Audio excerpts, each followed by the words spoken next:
Hola, ¿qué tal? Muy buenas tardes. Hoy día nos corresponde revisar el capítulo de genética y epigenética de obesidad.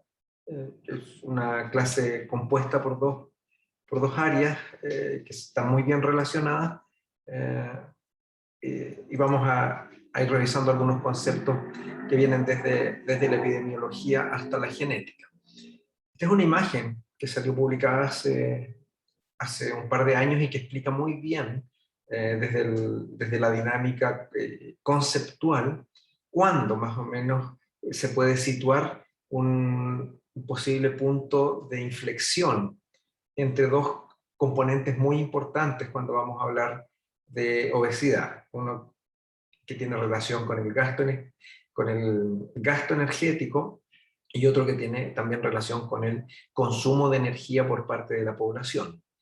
En principio existe un consenso que más o menos entre la década del 60 y del 70 existe un cambio en este punto de inflexión en el cual la población en el mundo empieza a tener un mayor consumo de energía, y también desde la perspectiva del sedentarismo y del gasto energético también aparece un desvío desde el punto de vista de este gasto en energía. Posiblemente la combinación de estos dos componentes, un mayor consumo de energía y un menor gasto de energía, sea responsable de la condición en la cual nos vemos en la actualidad en términos de pandemia de obesidad. Si nos vamos a mirar la obesidad desde el punto de vista de variables biológicas o variables ambientales o socioculturales, ustedes podrán ver en esta imagen la complejidad que tiene esta patología, eh, donde tenemos una serie de componentes que son aportados desde la biología justamente para esta balanza energética que va a estar controlando el consumo de energía y el gasto de energía, ¿no?, para llevar a este balance que es el que estamos fallando en la actualidad. Y podemos ver que dentro de la parte biológica, donde existen innumerables variables, tenemos dos componentes muy importantes en la base del entendimiento de la obesidad, algunos que tienen relación con los componentes genéticos y más recientemente con elementos muy importantes que vienen desde la epigenética. Estos interaccionan con componentes que vienen desde el ambiente, y aquí van a tener ustedes una serie de componentes que están relacionados al manejo del estrés, a la polución, a, al, a todo lo que está asociado principalmente, por ejemplo, con los tiempos de pantalla, muy relacionados con el sedentarismo. Por lo tanto, con todas estas variables que ustedes están viendo en pantalla, podrán comprender que la obesidad es una enfermedad compleja y asociada a múltiples comorbilidades, cuyo manejo también tiene que ser multifactorial. Esta imagen nos muestra algunos cambios que ha tenido la sociedad. En general, cuando hablamos de obesidad en distintas poblaciones, estamos ya muy acostumbrados a mirar que es una patología que está en constante crecimiento, pero esta diapositiva muestra fundamentalmente un cambio eh, que se ha ido produciendo en poblaciones que estaban, entre comillas, más o menos protegidas o con muy bajo desarrollo de obesidad. Si bien es una publicación que no es nueva y que solo grafica los cambios entre el año 80 y el 2008, vemos importantes transiciones. Aquí tienen ustedes la columna de mujeres y la columna de hombres a la derecha, y la flecha indica más o menos en este periodo de tiempo cómo fue cambiando, ¿ya?, el índice de masa corporal en Ghana, en China y en la India.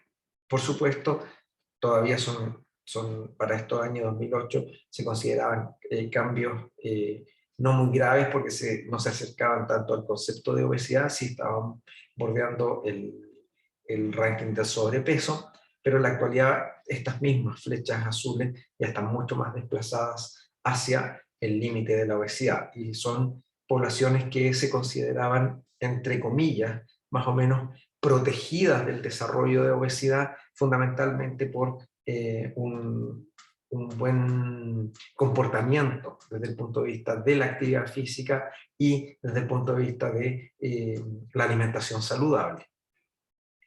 Estos son los datos de Chile, que ustedes también deben conocer, la encuesta nacional de salud publicada en el año 2000, para el periodo 2016-2017, donde vemos claramente que tanto sobrepeso, obesidad como obesidad mórbida marcan una tendencia realmente preocupante para nuestro país desde el punto de vista de cuán obesa se ha ido volviendo nuestra población con el paso del tiempo.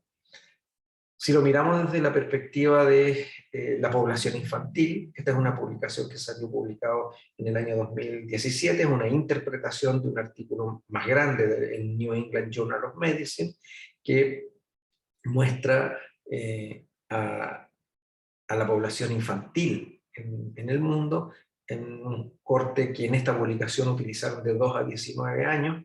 En el ámbito de la obesidad, Chile ocupaba en ese momento el 10º lugar. Lamentablemente nos hemos ido desplazando hacia la izquierda, generando aún un porcentaje mayor de obesidad para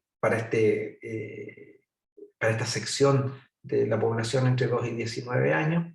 Y si lo miramos como exceso de peso, que es la sumatoria de sobrepeso y obesidad, para efectos de esta publicación, Chile estaba ocupando en ese momento el 5º lugar, también en la actualidad con un desplazamiento hacia la izquierda.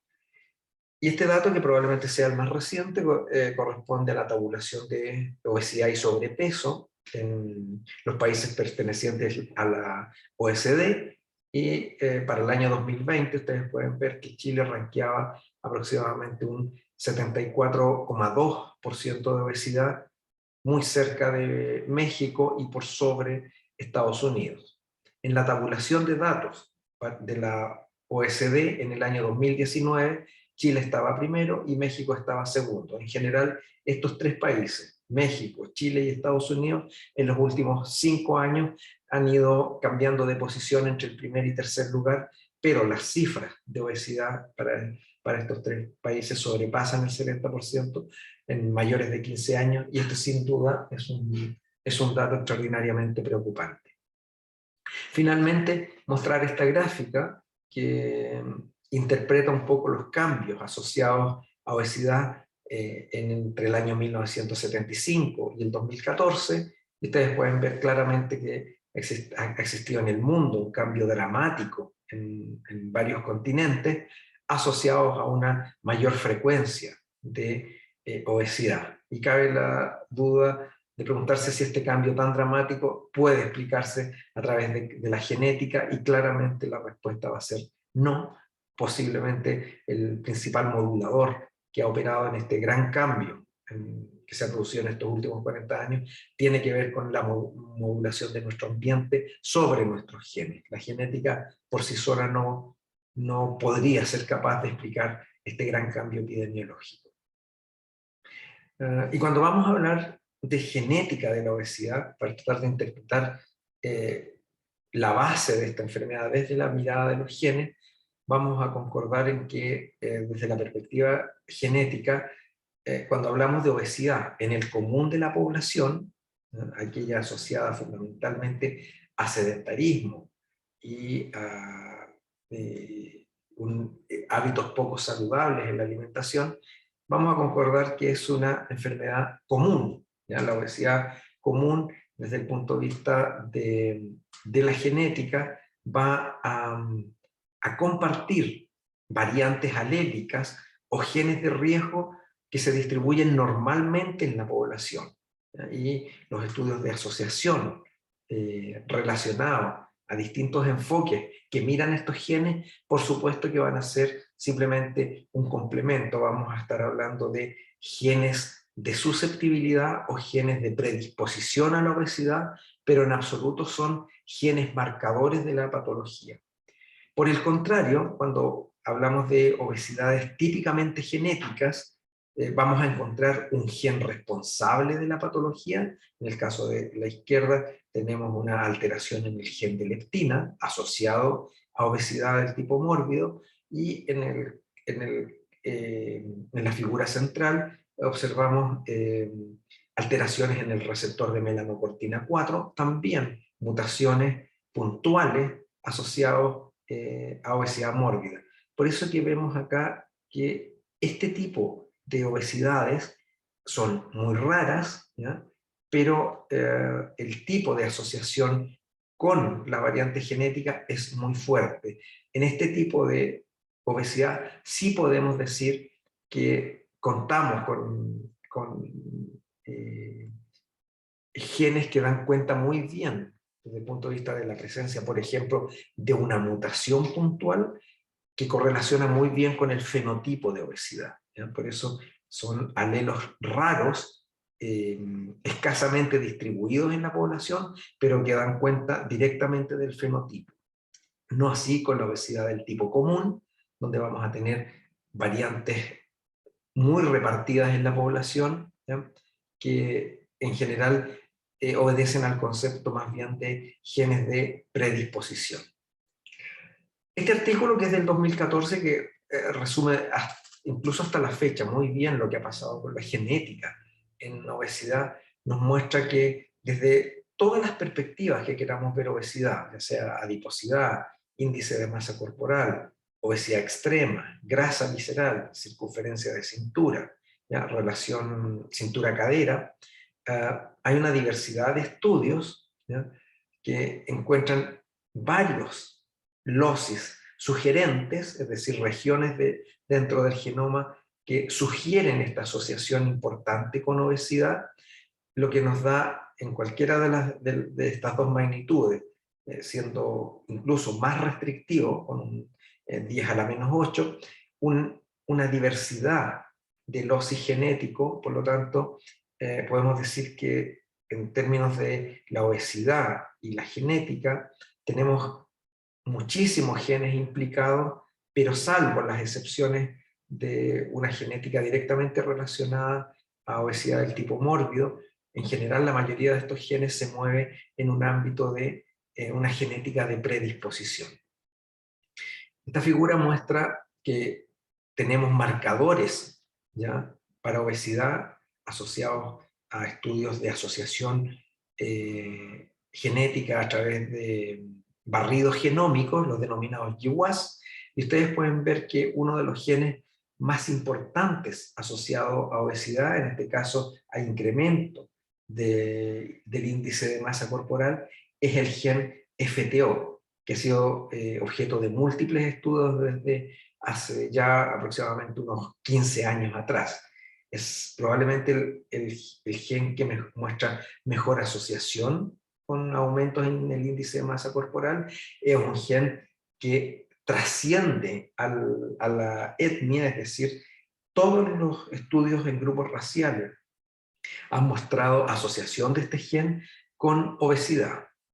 Distinto es cuál es la magnitud de esa asociación, pero es el gen más importante descrito hasta la fecha relacionado con obesidad en todas las poblaciones.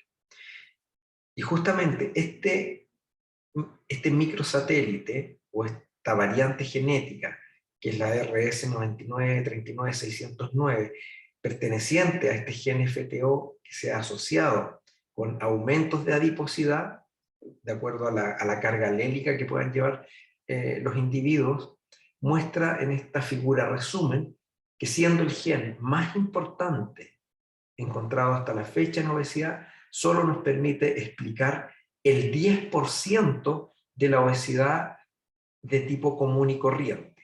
Aquí no estamos hablando de obesidades mórbidas. La obesidad común y corriente, la que distribuye alelos comunes dentro de la población, que es el gen más importante descrito hasta la fecha, solo nos permite explicar el 10% del fenotipo. Por eso que desde la perspectiva genética es una patología extraordinariamente compleja. Cuando miramos un poco los efectos de predisposición genética en la obesidad, nos vamos a enfrentar a este paradigma básico, que es el consumo de energía y el gasto de energía. Esta balanza, que finalmente nos va a llevar al acondicionamiento del proceso adipogénico y finalmente a la ganancia de peso y al desarrollo de obesidad, tal como lo hemos visto hasta el momento, dependen de esta condición de predisposición genética.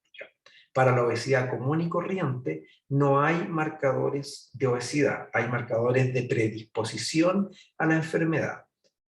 Es decir, una persona puede llevar una carga genética importante de estos genes denominados de riesgo y puede que no desarrolle obesidad, dado que la genética, en este caso, no está aportando necesariamente todas las características para el desarrollo del fenotipo.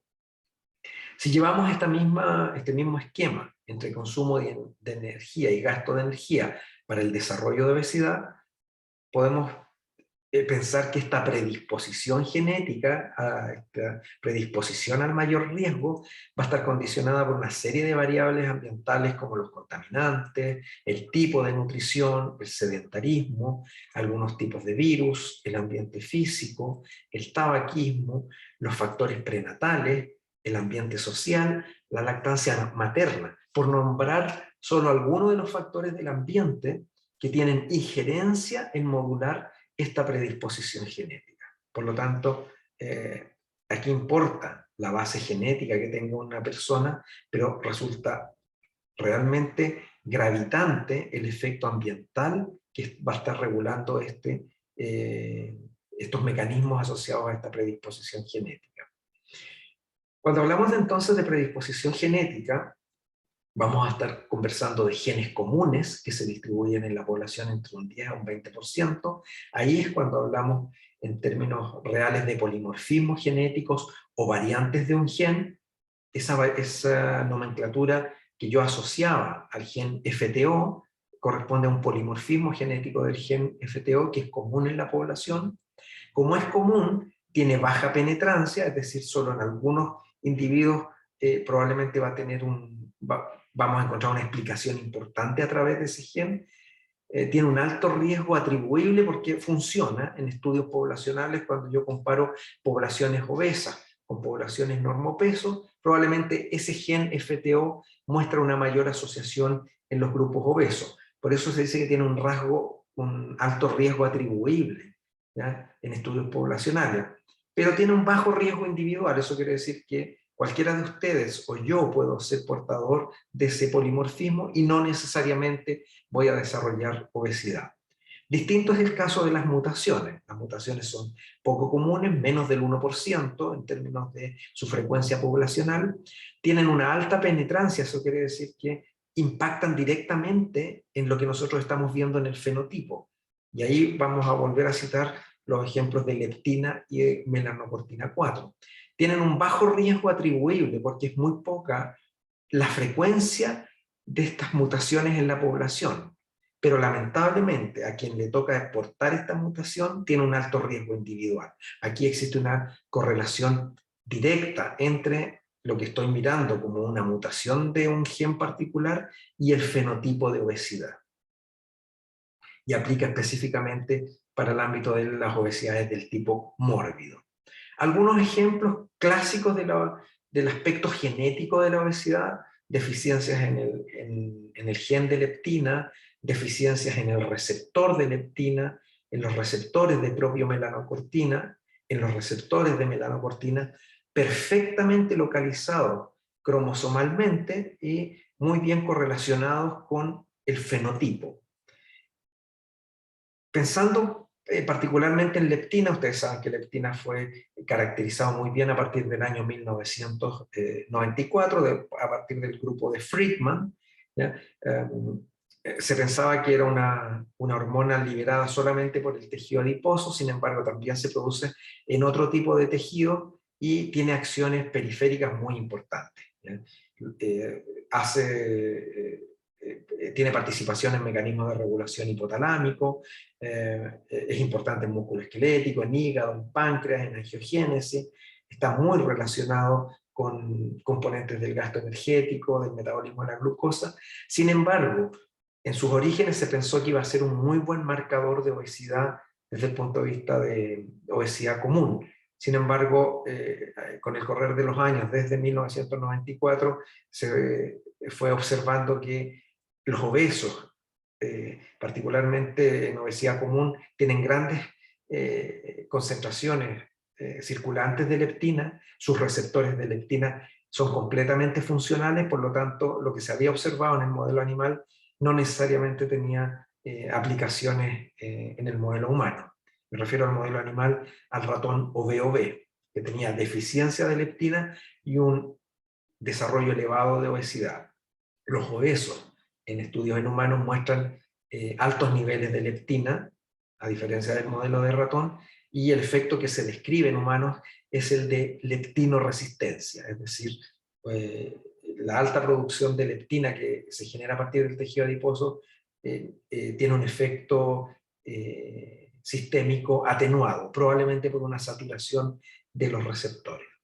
La leptina es tremendamente relevante en términos de acciones biológicas, se describe el fenómeno de leptinoresistencia, actúa en nuestro metabolismo intermediario, en ácidos grasos libres, en glucocorticoides, ¿ya? Se han tratado fundamentalmente terapias asociadas a leptina, específicamente en patologías que van más bien orientadas a obesidades del tipo mórbido.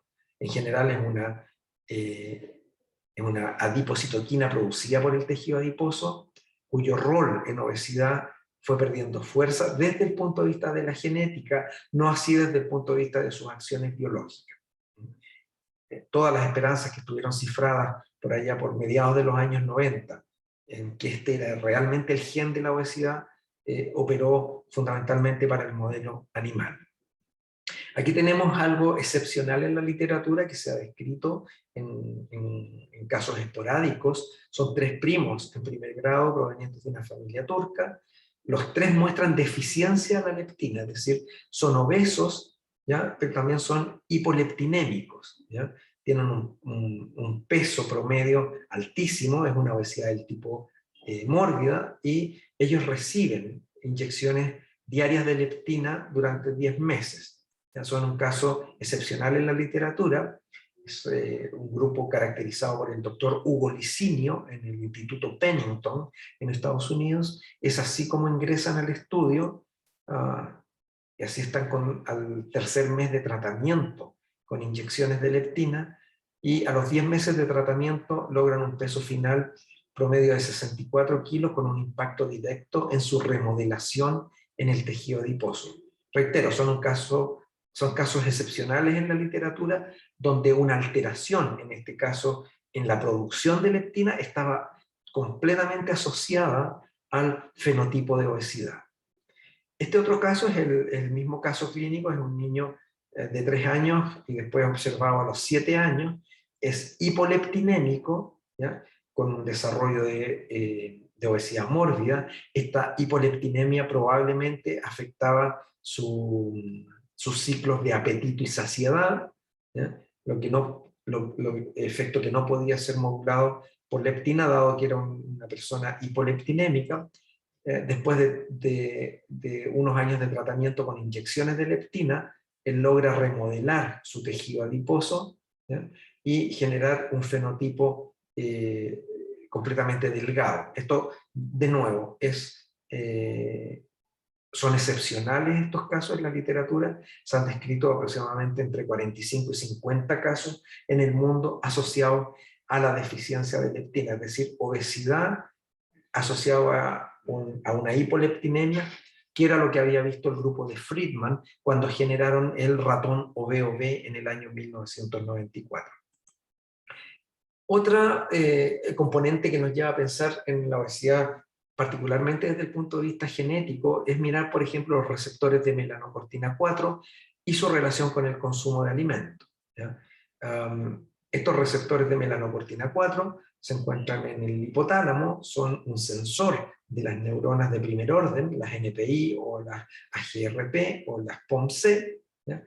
Y si ustedes se fijan, integran la señal que viene del adipocito, que libera leptina, que pasan por esta señal, ya sea por las neuronas POMC o por las neuronas NPI, ¿ya? Y los receptores de melanocortina 4 ejercen un efecto de regulación de los ciclos de apetito y de saciedad. Por eso que son importantes en lo que es la graduación del consumo de alimentos. Cuando hay algunas alteraciones, ¿ya?, en el receptor de melanocortina 4, la señalización de freno para el consumo de alimentos no existe, y por lo tanto siempre voy a tener abierto esta ventana, ¿ya?, para el consumo de alimentos. Por eso que son importantes en este control de los ciclos de apetito y saciedad.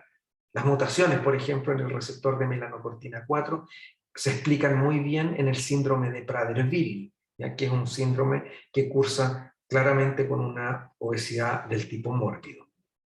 Este también es un caso clínico de dos hermanos, ya un niño de 9 años homocigoto para una mutación puntual del receptor de melanocortina 4 que tiene ese desarrollo de obesidad mórbida.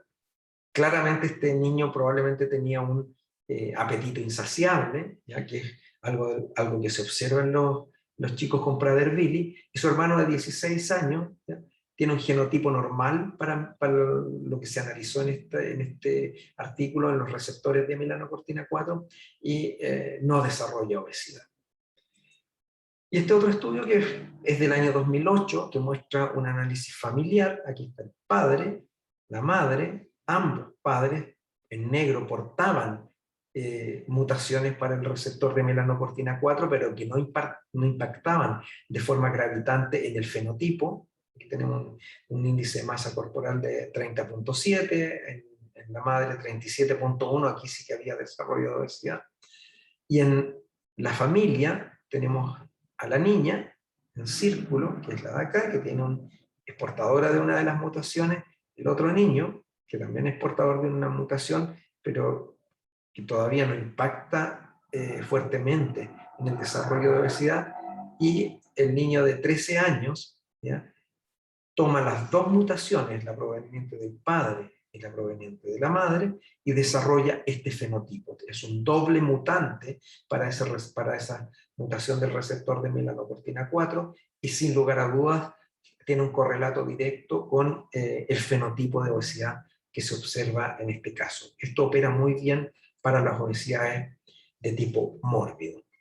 ¿Qué pasa con la población en general? Con nosotros que no desarrollamos obesidad del tipo mórbido, que no tenemos un marcador genético absoluto, y que sí tenemos una serie de marcadores de susceptibilidad. Aquí entramos en el ámbito de la epigenética. La obesidad común y corriente es más bien una patología que obedece a un comportamiento epigenético. Epi viene del griego, que significa por sobre. Hay algo que está por sobre la genética y va a corresponder a modificaciones heredables y potencialmente reversibles de nuestro genoma, que no están asociados a la secuencia de ADN. Es decir, aquí no vamos a hablar del ámbito de las mutaciones ni de los polimorfismos, sino que vamos a hablar de modificaciones heredables irreversibles que van a estar directamente relacionadas con el ambiente. Así podemos entender, por ejemplo, el escenario de dos gemelos, si uno va a ser diabético o no, o si ambos van a ser diabéticos, para la hipertensión, que son rasgos de enfermedades complejas, y por supuesto para obesidad, ¿ya? No necesariamente dos gemelos, ¿ya?, van a tener una trayectoria patológica hacia la obesidad idéntico, ¿ya? Por lo tanto, hay algo más que está por sobre la genética que influye en el desarrollo de la patología. Por lo tanto, el rasgo epigenético, a esto que vamos a llamar modificación heredable y reversible, nos permitiría en el futuro diferenciar fenotipos. ¿Por qué dos individuos que son aproximadamente más o menos parecidos desde la genética se distancian tanto desde el punto de vista de su trayectoria patológica? Ejemplos de epigenética en la naturaleza hay muchísimos. Yo cito estos dos. Este es una especie que se llama bolé del prado. Estamos hablando de una genética homogénea, ¿ya? Son dos crías que nacen de la misma madre en distintos periodos del año, y cuyo fenotipo, asociado en este caso al pelaje, es completamente distinto, ¿ya? La cría que nace en invierno posee un pelaje grueso, y la cría que nace en primavera y verano posee un pelaje muy delgado. ¿Ya? La madre es la misma, la genética es la misma, y lo que cambió, lo que reguló el gen de este pelaje, tiene que ver con el entorno en el cual se alimentó la madre. Distintos tipos de nutrientes que tuvieron la capacidad de modular un gen que en este caso estaba asociado al pelaje de este roedor. Otros ejemplos de la literatura están dados, por ejemplo, con las abejas reinas. Aquí ustedes pueden observar en esta figura dos tamaños de embrión muy distintos, ¿ya? Uno mucho mayor, que va a estar condicionado probablemente a ser una abeja reina, ¿ya? Y un embrión de menor tamaño que va a ser condicionado a una abeja obrera. En el año 2011 se caracteriza este compuesto, que es la royalactina, que está presente en la jalea real, y los embriones expuestos a royalactina aumentan el tamaño corporal, es decir, van a ser la futura reina, promueve el desarrollo ovárico, va a ser la única dentro del panal que tiene la capacidad reproductiva, y la royalactina lo que hace es incrementar metilaciones en el ADN. No está cambiando el ADN, sino que está generando cambios sutiles en el marcaje, en el sello del ADN, que son estos rasgos epigenéticos asociados a acetilaciones, a metilaciones, que van finalmente a cambiar el destino de una genética homogénea, producto de los niveles, en este caso, de exposición a royalactina. Entre los mecanismos epigenéticos asociados están las metilaciones del DNA, las modificaciones de histonas, las desacetilaciones, las metilaciones y los microRNAs. ¿Cómo entendemos esto? Entonces, nuestra genética, que va a estar condicionada por algunos genes asociados al riesgo, pensando en obesidad en común, vamos a tener los típicos estudios de la nutrigenética, es decir, aquellos estudios epidemiológicos que analizan de manera estadística el efecto de la dieta sobre algún genotipo particular de los individuos, ¿ya? Fundamentalmente mirando esta asociación con polimorfismo genético. Vamos a tener la nutrigenómica, que es el impacto que tienen algunos factores derivados de la nutrición, por ejemplo, sobre la regulación y la expresión de algunos genes. Aquí no estamos relacionándolo a secuencias del ADN, sino que a perfiles de expresión de estos genes. Y muy de cerca vamos a estar mirando también el componente epigenético. Cuánto aporta el ambiente, ¿ya?, en generar estos mecanismos, ya sea de metilación, de acetilación, en algunos genes en particular, en las histonas, que van a cambiar finalmente los perfiles de expresión. Por lo tanto, las diferencias entre dos individuos que tienen una genética muy similar, las grandes diferencias que se pueden ver al final de un estudio en que uno migra a la condición obeso y otro se queda en una condición de sobrepeso o normopeso, van a estar dadas fundamentalmente por esta regulación epigenética que viene desde el ambiente. Cuando hablamos de epigenética, vamos a estar hablando de componentes que nosotros tomamos desde nuestra dieta y desde nuestro ambiente, y entre ellos, por ejemplo, están los donantes de grupos metilos, ¿ya? El proceso de metilación afecta a las histonas y a las citocinas, ¿ya?, de nuestro ADN, y tenemos varios componentes que generan metilación: vitamina B12, S-adenosilmetionina, folato, zinc, vitamina B6. En Chile, por políticas de fortificación, el pan se fortifica con ácido fólico desde el año 1999. Por lo tanto, una persona que también consuma más pan también va a estar incorporando a su organismo mayor número de folatos. Con esto no quiero decir que los folatos sean buenos o malos, solamente estamos poniendo en conversación que, de acuerdo a nuestro perfil dietario, todos nosotros vamos a ser distintos respecto a nuestro potencial metilante de nuestro ADN. Cuando miramos qué podemos obtener desde la dieta en términos de componentes que se asocian a metilación? Vamos a tener colina, metionina, ácido fólico, betaína, zinc, presente en múltiples componentes de nuestra dieta. Por lo tanto, sin lugar a dudas, que nuestro perfil de alimentación va a regular nuestros genes, y si estos genes están asociados al riesgo de obesidad, el patrón de alimentación que estemos desarrollando, por supuesto, va a tener un eje importante en la regulación de estos genes de riesgo. Por ejemplo, compuestos bioactivos también tienen la capacidad de metilar el ADN. ¿Ya? Selenio, el sulfurafano presente en los brócolis, algunos componentes asociados al té verde, el resveratrol, ¿ya? La genisteína presente en la soya, todos van a tener injerencia sobre enzimas que regulan los procesos de metilación de nuestro ADN. De nuevo, nuestro perfil dietario, cualquiera de ellos sea, si es más vegetariano, si está cargado hacia un consumo particular de algún componente, va a tener injerencia en los perfiles de metilación de nuestro ADN, y posiblemente, si estos genes son regulados por procesos de metilación, estos genes de riesgo que portábamos para obesidad se van a expresar distinto en un individuo versus otro sometido a estímulos dietarios distintos. Si nos vamos a pensar en la regulación de lo que es el código de histonas, las histonas no solo son proteínas que nos permiten empaquetar nuestro ADN, tienen una capacidad de regulación muy interesante. Las histonas se metilan, se acetilan, se fosforilan, ¿ya? Y con ello nosotros vamos a entender que genes de riesgo asociados a distintos procesos que sufren las histonas van a tener un mayor o un menor grado de exposición. Vamos a tener una cromatina más relajada o una cromatina más compacta.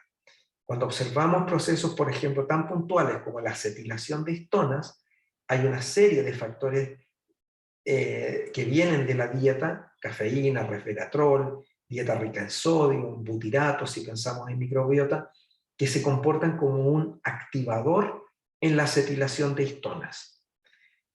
En caso contrario, hay otros factores como la curcumina, el cobre, el cromo, que se comportan como inhibidores de la acetilación de histonas. Por lo tanto, estas histonas también van a tener un potencial de regulación sobre nuestros genes tremendamente importante. Como ustedes pueden ver, aquí tenemos dos familias de complejos enzimáticos que regulan, ¿ya?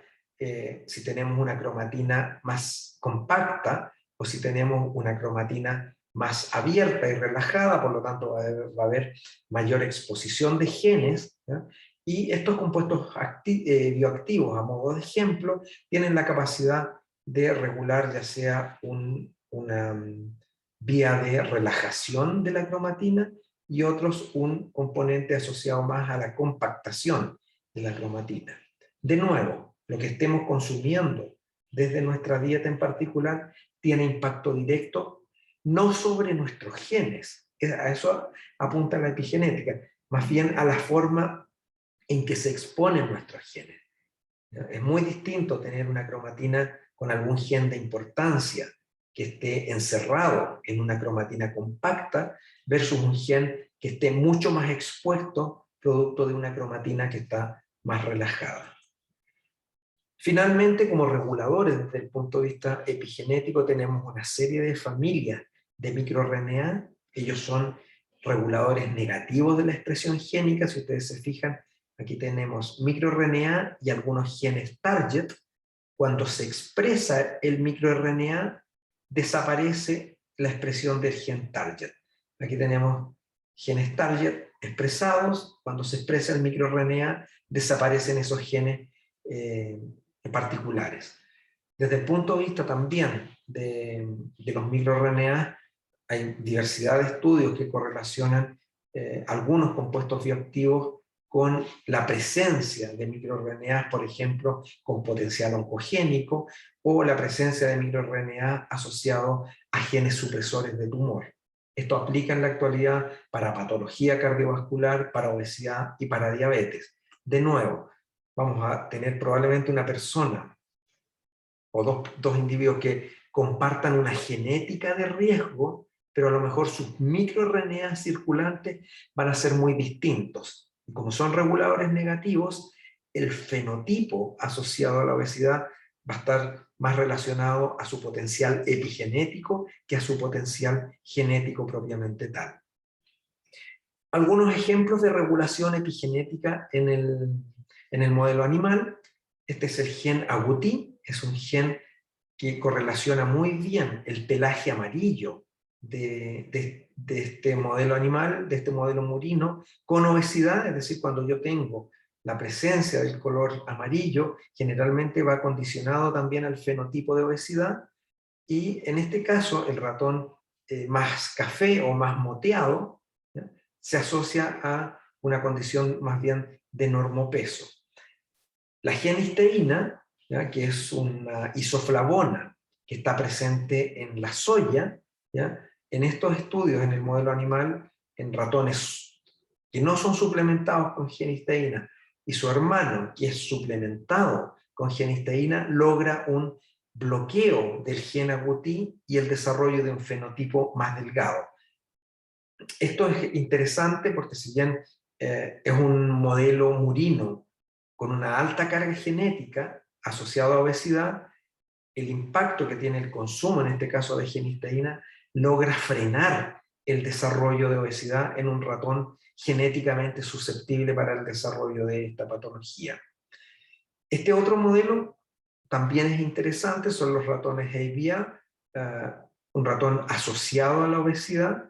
En el caso de la gestación, en este caso, las hembras fueron alimentadas con un extra de ácido fólico, de vitamina B12, betaína y colina, es decir, las hembras fueron sometidas a un sobreestímulo con agentes metilantes, y cuando se observa la descendencia, ¿ya?, y se comparan grupos que no fueron suplementados versus grupos que fueron suplementados, en la F1, la generación 1, la generación 2 y la generación 3, se observa que hay una mayor frecuencia en F3, ¿ya? Por eso mencionábamos que la epigenética era una condición reversible y heredable. Aquí se siguen a las generaciones, pero no se suplementan las generaciones, ¿ya? Solo recibió el estímulo la madre, y después se siguen las generaciones alimentadas sin este componente metilante, y se observa un aumento en F3 del fenotipo de obesidad y un bloqueo en F3 del fenotipo de obesidad. A esto es lo que se le denomina en la actualidad efectos transgeneracionales de la dieta. Es decir, probablemente mi perfil de alimentación en la actualidad tenga importancia más allá de lo que van a hacer mis hijos, y pueda tener impacto desde el punto de vista de esta regulación epigenética en otras generaciones, como podrían ser los nietos. El concepto de epigenética probablemente sea aquel al cual más recurramos durante los próximos años. Es difícil pensar que una patología tan compleja como la obesidad común se logre encontrar o detectar algún gen de mayor impacto del que se ha encontrado hasta la actualidad.